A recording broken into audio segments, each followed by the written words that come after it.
You know, we are a family.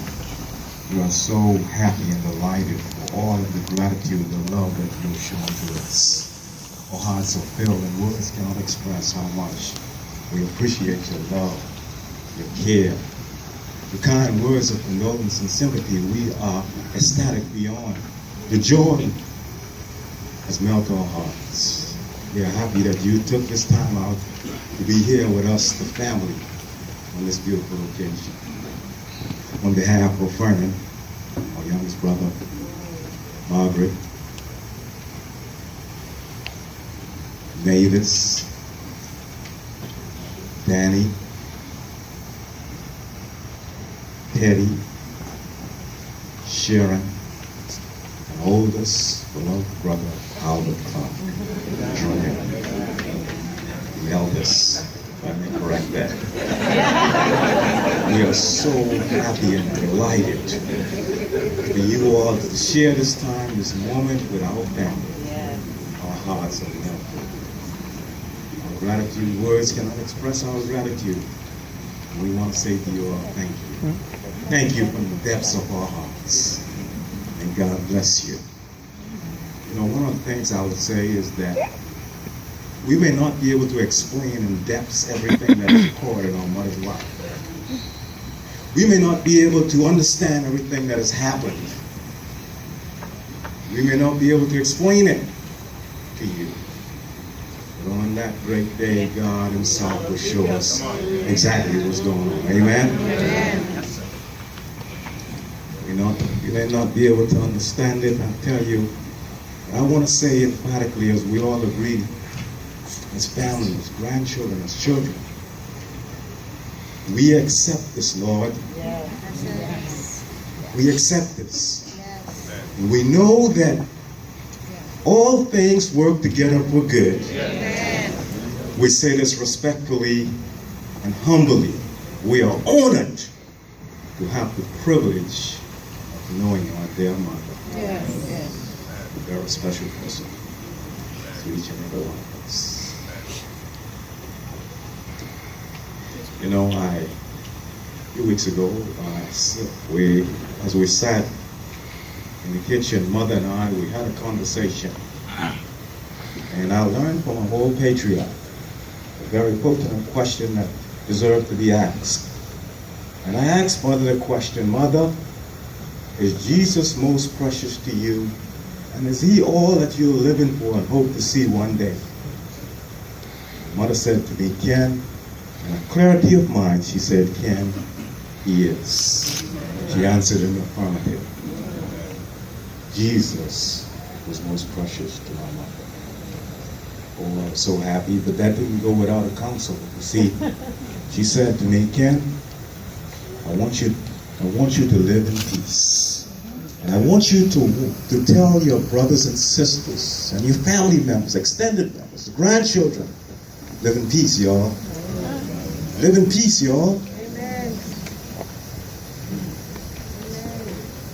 Live in peace. Live in peace. Live in peace. Powerful words that penetrated my heart. Live in peace. Above everything I could say about my mother is that she was a praying mother. Oh, she knew how to pray. And Pastor Clark, she didn't only pray for Teddy, she prayed for me too. You see, I needed it. It might not look, but I was stubborn as could be. And so she prayed for me. I needed it, my brothers and sisters, my friends and family, I needed it.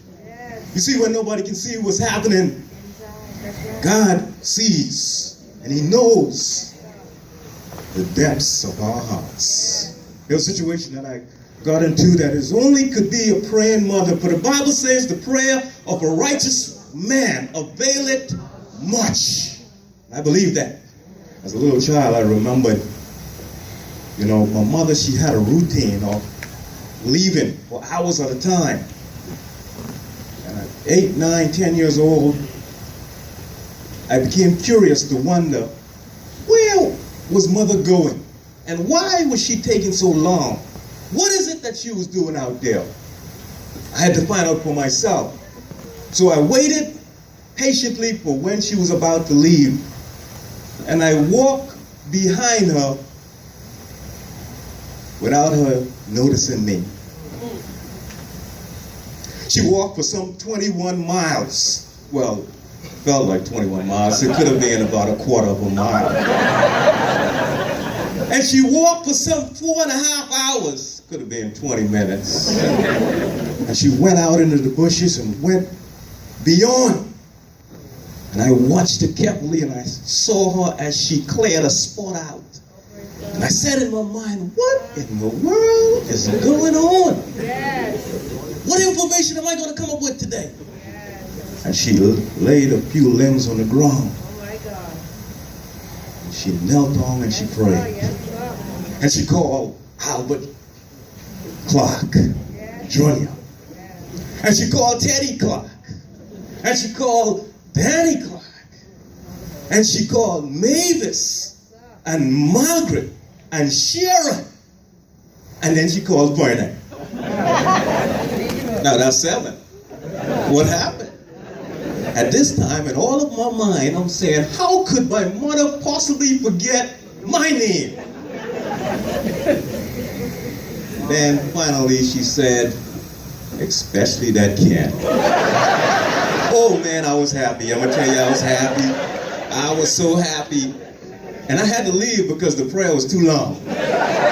So I made my way back, hoping I wouldn't get lost along the way.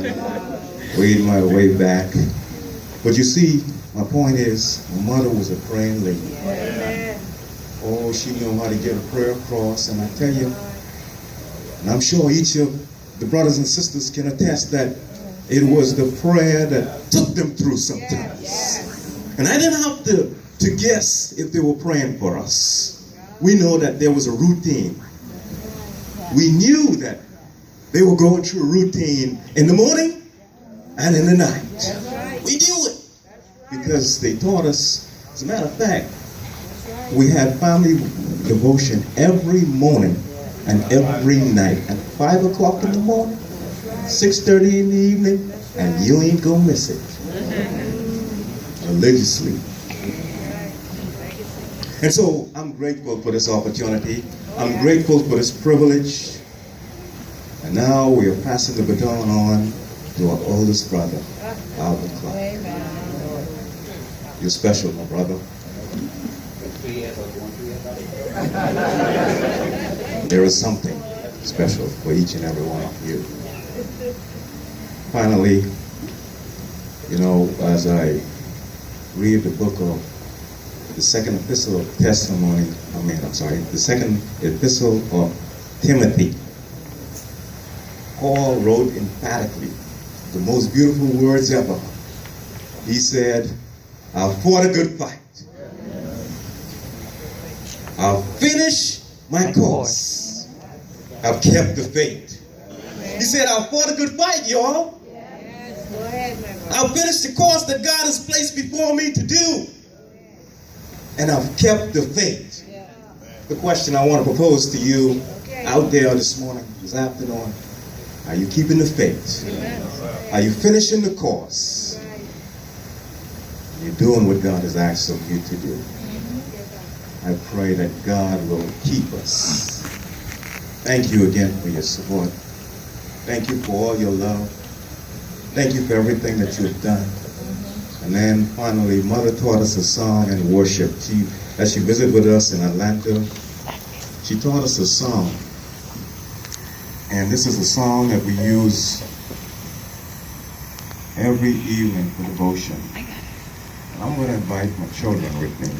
I have my family with me. And we're going to have to do this little chorus. And if you know it, join in with us. It's called Reach Out and Touch the Lord as He passes by. We're going to join in. We're going to sing the song this morning. It's a little chorus, as a matter of fact. I'm not singing.